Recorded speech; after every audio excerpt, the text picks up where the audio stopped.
एक सवाल जो अक्सर पूछा जाता है कि क्यों है ये सब कुछ? ये पूरी सृष्टि, इस सृष्टि का सारा फैलाव, सब कुछ क्यों है? आप अगर जानते भी हैं कि ये सब कुछ अद्वैत है, यहाँ कुछ भी दो नहीं है। अगर आपको एहसास भी है नॉन डुअलिटी का, अगर आप जीते हैं अद्वैत को, फिर भी ये सवाल तो बना रहेगा कि क्यों हैं आप माया में? आपने क्यों चाहा माया में होना? हर एक घटना कोई तो उद्देश्य के साथ घटेगी और आप क्यों भूल गए कि आपने क्यों माया में होना चाहा? जिन्हें भी अद्वैत का अनुभव हुआ, जिन लोगों ने भी जाना कि वो ही ब्रह्म है, जब भी मैं कहता हूँ जिन लोगों ने जाना, मैं खुद को ही कॉन्ट्राडिक्ट कर रहा, पर समझाने की दृष्टि से, कहने की दृष्टि से दो का बोध तो रखना ही होगा। अगर दो का बोध ना रखूं तो मैं किससे बात कर रहा हूँ? कौन है मेरे सिवा? और आप किसको सुन रहे हैं? कौन है आपके सिवा? नॉन डुअलिटी और डुअलिटी एक पतली सी रेखा है इन दोनों के बीच। इस शरीर के निर्माण के साथ ही, इस माया के निर्माण के साथ ही हम अलग हो गए अपने स्वरूप से। हमने निर्माण कर लिया डुअलिटी का, पर सवाल वही है कि आखिर हमने डुअलिटी क्यों बनाई? इसे ऐसे समझिए, अगर आप देखना चाहते हैं खुद को, आप कैसे देख पाएंगे? क्या आंखें अपनी आंखों को देख सकती है?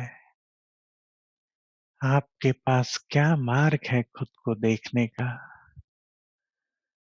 आप एक मिरर के सामने खड़े होंगे और अपने आप को निर्माण करेंगे मिरर में। फिर आप देखेंगे खुद को। आप नॉन डुअल थे।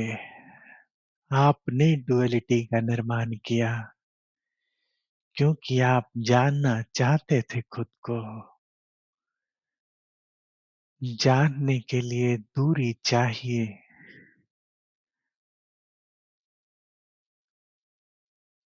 आंखें आंखों को नहीं देख सकती। अगर आप कुछ पढ़ना भी चाहते हैं, अगर आपकी आंखों और जिसे आप पढ़ना चाहते हैं उसके बीच दूरी ना रहे, तो आप उसे पढ़ नहीं सकते। पढ़ने के लिए आपको दूरी चाहिए। दृश्य से आंखों की दूरी चाहिए आपको। आपने खुद का निर्माण किया मिरर में। आपने चाहा कि आप नॉन डुअल से डुअल हो सकें। बिना मिरर के भी आप थे, पर आपकी आपसे कोई दूरी नहीं थी।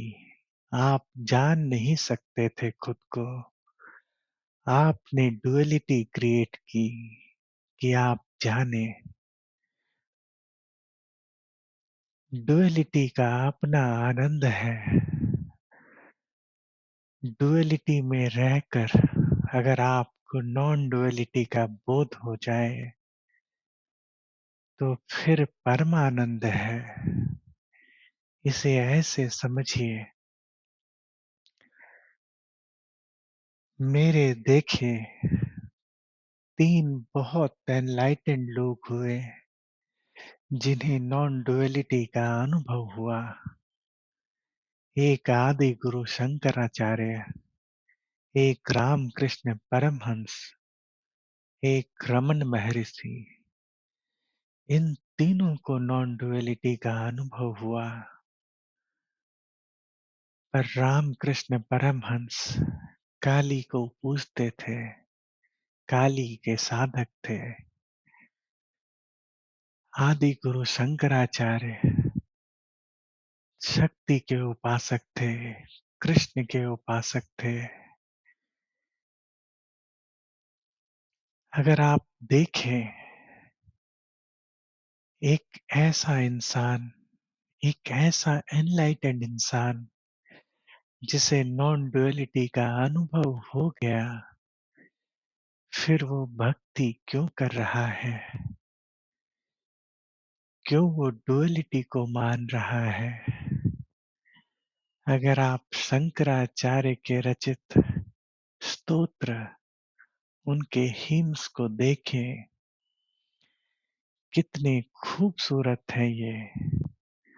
अगर देवी के स्तुति में लिखे गए स्तोत्र को देखें, आप जानेंगे कि एक साधारण इंसान के बस की बात नहीं है ऐसी रचनाएं। पर ये रचनाएं किसने की? उसने जिसे नॉन डुअलिटी का अनुभव हुआ। और अगर आप स्थूल दृष्टि से देखेंगे, एक ऐसा इंसान जिसे नॉन डुअलिटी का अनुभव हो गया, जो जानता है कि ब्रह्म वही है, फिर वो ब्रह्म की पूजा क्यों कर रहा है? क्यों वो देवी स्तुति कर रहा है? क्यों राम कृष्ण काली की मूर्ति के आगे से हटते ही नहीं है? इन सब का कारण बहुत आसान है, बहुत आसान है समझना। जो मैंने एनालॉजी दी आपको मिरर की, आपको खुद को जानने के लिए खुद से दूरी रखनी होगी।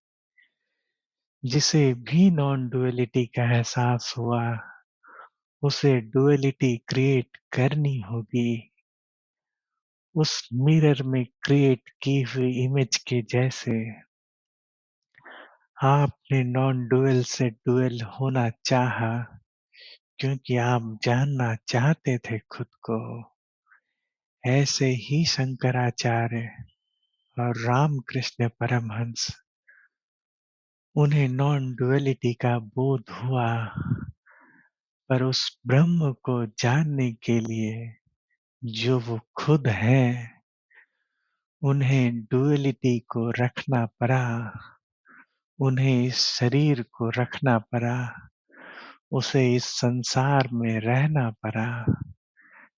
इस डुअलिटी के सहारे ही उसे जाना जा सकता है जो नॉन डुअल है।